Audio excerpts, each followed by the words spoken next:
नमस्कार साथियों, कैसे हैं आप सभी। उम्मीद करता हूं कि आप स्वस्थ होंगे, सुखी होंगे और आनंदित होंगे। श्री रामचरितमानस में आपका स्वागत है। हम श्री रामचरितमानस को पढ़ते हुए जीवन से जुड़ी हुई सारी जो पहलू हैं उनको जानने और समझने का प्रयास करते हैं। और अगर आप इन बातों को सही तरीके से समझ गए तो मुझे नहीं लगता कि आपके जीवन में किसी भी प्रकार की परेशानी बचेगी। हमारे सारे परेशानियों का कारण है हमारा मन। जिस दिन आपने अपने मन पर कंट्रोल पा लिया, जिस दिन आपका मन आपके अकॉर्डिंग काम करने लगे, उसी दिन से जो है आपका जीवन परिवर्तित होने लगेगा।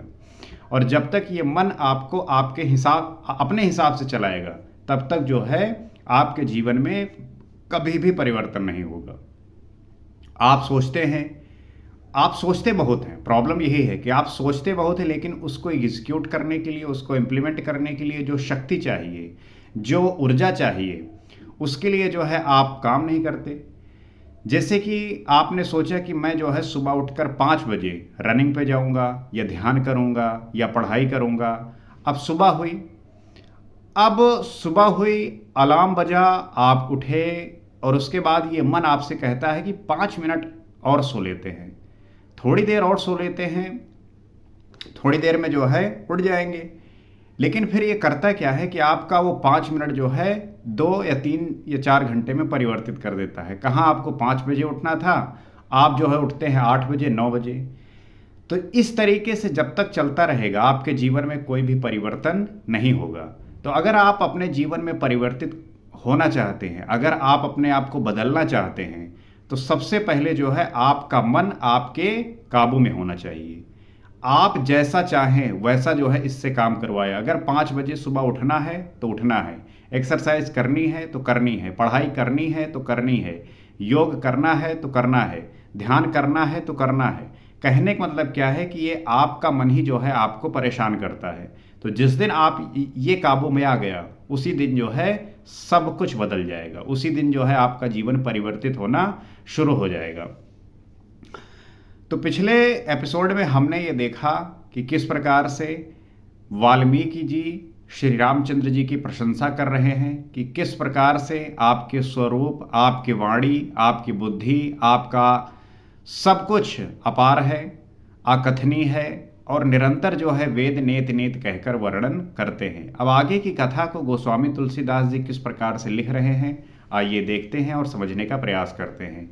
क्योंकि अगर इसके हम एक एक चौपाई को खोलेंगे और उसके बारे में चिंतन करेंगे, उसके बारे में डिटेल में एनालिसिस करेंगे, तब हम वो सूत्र पालेंगे जो हमारे जीवन के लिए आवश्यक है। तो लिखते हैं, जग पेखन तुम देख निहारे, विधि हरि शंभु नचाव निहारे, त्यों न जानहि मरम तुम्हारा, औरो तुमहि को जान निहारा। हे राम, जगत दृश्य है, आप उसके देखने वाले हैं। वाल्मीकि जी कह रहे हैं कि हे राम, ये जो जगत है वो दृश्य है। आप भी जो है इन आंखों से इस जगत को देखते हैं, लेकिन जैसा आप देखना चाहते हैं क्या ये दिखता है? दरअसल हम भौतिक संसार को तो इन आंखों से देख पाते हैं, लेकिन जो इससे परे है उसको हम अपने जब तक अंतर नेत्रों से नहीं देखेंगे, अपने जो है भीतरी नेत्रों से नहीं देखेंगे। जिस तीसरी आंख की बात करते हैं वो वही होता है कि जब ये आंखें बंद होती हैं तब जो है आपकी तीसरी आंख खुलती है, और उस आंख से अगर आपने देखना स्टार्ट कर दिया, फिर तो आपके सारे परेशानी खत्म। फिर तो आप जीवन में कुछ भी कर सकते हैं।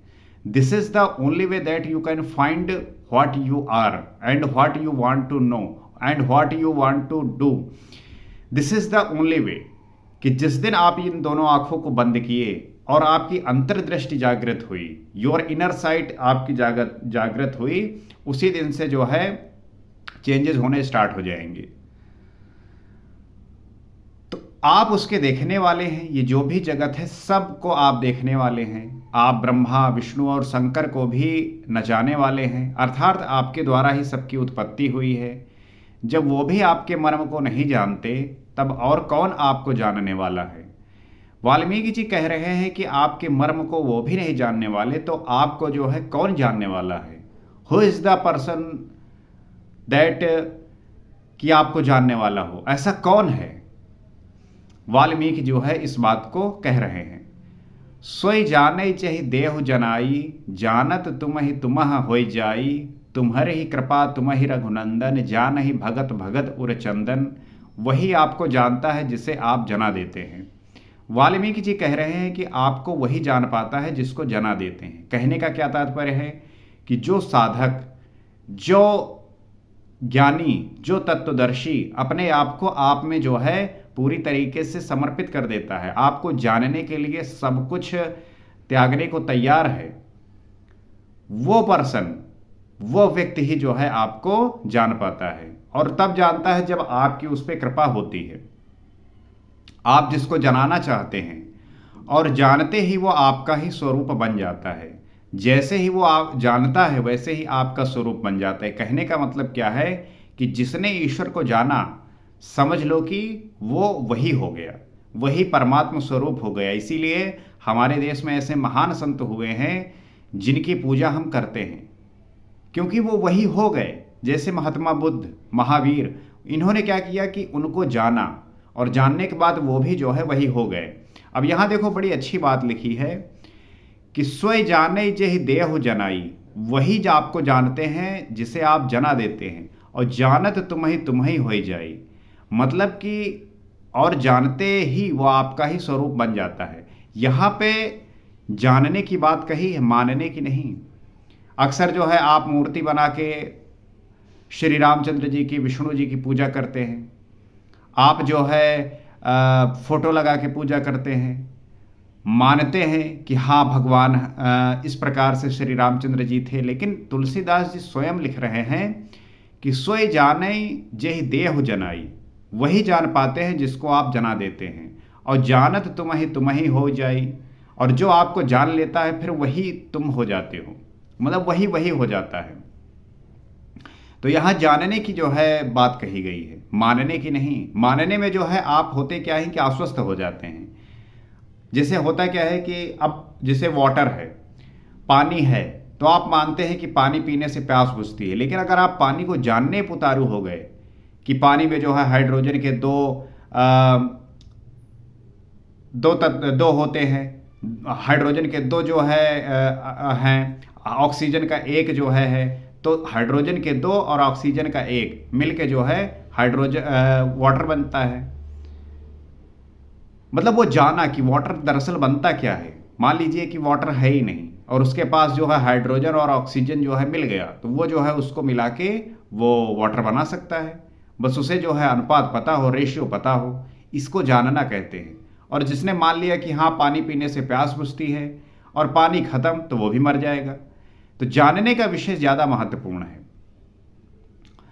हे रघुनंदन, हे भक्तों के हृदय को शीतल करने वाले चंदन, आपकी ही कृपा से भक्त आपको जान पाते हैं।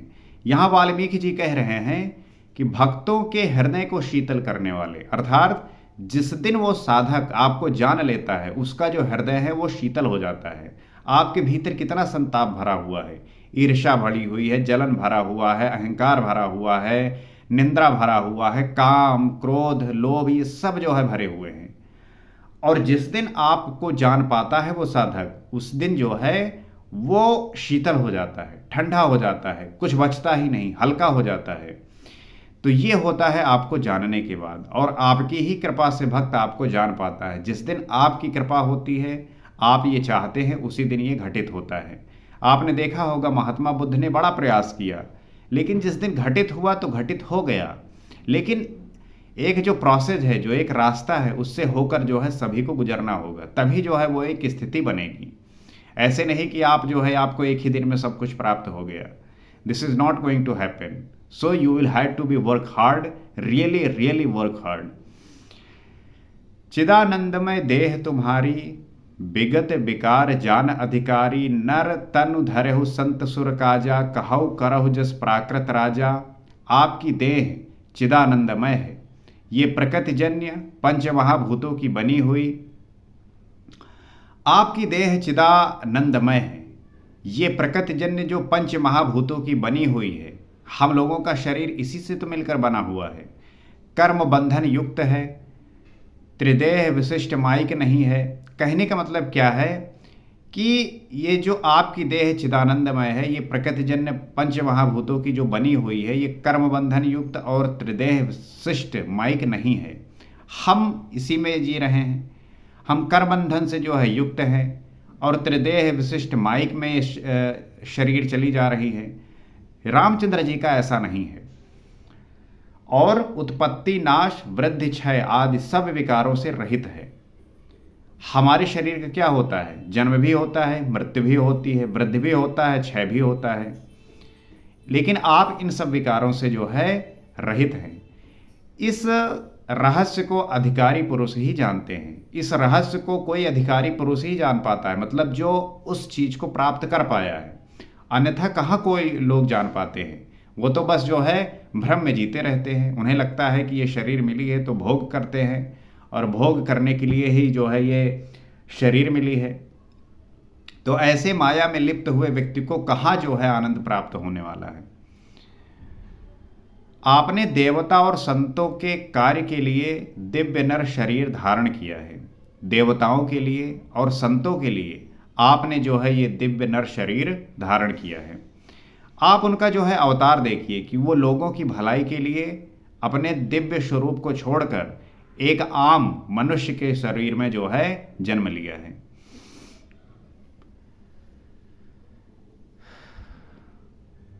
प्राकृत प्रकृति के तत्वों से निर्मित देह वाले साधारण राजाओं की तरह से कहते हैं और करते हैं। राम देख सुन चरित तुम्हारे, जड़ मोई हैं बुध होई सुखारे। तुम जो कहौ करौ सब साचा, जस काछई तस चाहई नाचा। हे राम, आपके चरित्रों को देखकर और सुनकर मूर्ख लोग तो मोह को प्राप्त होते हैं और ज्ञानी जन सुखी होते हैं।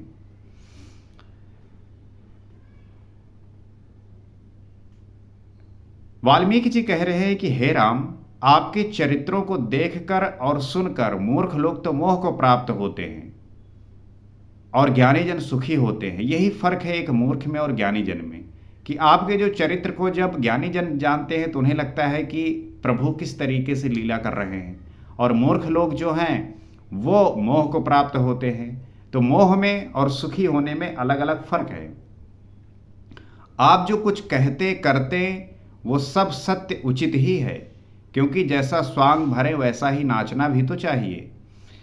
वाल्मीकि जी कह रहे हैं कि जो भी आप कर रहे हैं वो सब जो है उचित है, सत्य है। अब आप देखिए कि उनका हर एक काम जो है सत्य है और उचित है। कुछ भी ऐसा है ही नहीं जो अनुचित हो और असत्य हो।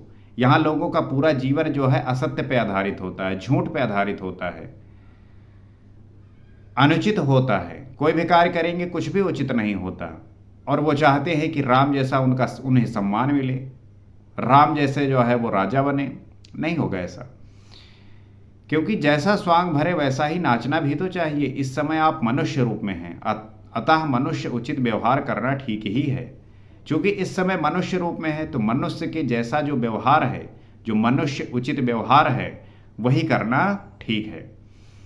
आई am hoping you are understanding really well, and whenever you got this point, note down and take it and memorize, meditate it, and whenever you go in a deep space, you will get really what you want. You are wondering what the things are going on, what the things are happening. I'm the person who is not capable of doing that, but you can do it. You have such potential that you can do it. So don't worry, don't be scared, just do it, and one day you will going to be very great. और बस यही है जीवन में।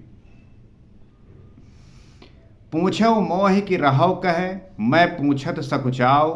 जहाँ न हो तहाँ देहु कही, तुम ही दिखावो ठाओ। आपने मुझसे पूछा कि मैं कहाँ रहूं, परंतु मैं ये पूछते सकुचाता हूं कि जहां आप ना हो वह स्थान बता दीजिए। वाल्मीकि जी कह रहे हैं कि आपने मुझसे पूछा कि मैं कहाँ रहूं, लेकिन मैं ये कैसे बताऊं कि आप ऐसा कोई जगह ही नहीं जहां आप नहीं हैं। हर जगह तो आप विद्यमान हैं। मैं ऐसे आपको कैसे बता दूं कि आप कहाँ रहें। तब मैं आपके रहने के लिए स्थान दिखाऊं। अगर ऐसा हो कि आप कहीं उपस्थित ही ना हो, तब तो हम आपके लिए कोई स्थान बताऊं। तो ये कथा बड़ी ही प्यारी और निराली है, बड़ी ही सुंदर है, कर्ण को प्रिय लगने वाली है। कोई भी व्यक्ति इसे ध्यानपूर्वक सुनता है, पढ़ता है, तो उसे जो है इसका लाभ इतना अच्छा और सुंदर प्राप्त होता है कि किसी भी प्रकार के आप विकार, किसी भी प्रकार के दोष से ग्रसित हैं, तो आपके जीवन में जो है एक नई ऊर्जा का संचार होगा और यही जो है आपके जीवन में परिवर्तन लाएगा। इसी प्रयास के साथ अगर आपको लगता है कि श्री रामचरितमानस को समझना है, पढ़ना है, सुनना है, तो ये चैनल आपके लिए जो है उपयोगी है। आप उन व्यक्तियों तक भी शेयर करिए जो इस कथा को सुनना चाहते हैं, समझना चाहते हैं। अपने अनुभव से, अपने एक्सपीरियंस से अगर उन्होंने कुछ गेन किया है तो आप भी शेयर करिए, ताकि हम इन बातों को और गहराई से जान सकें, समझ सकें। तो आज इतना ही। अगले एपिसोड में आपसे फिर मुलाकात होगी। सीताराम।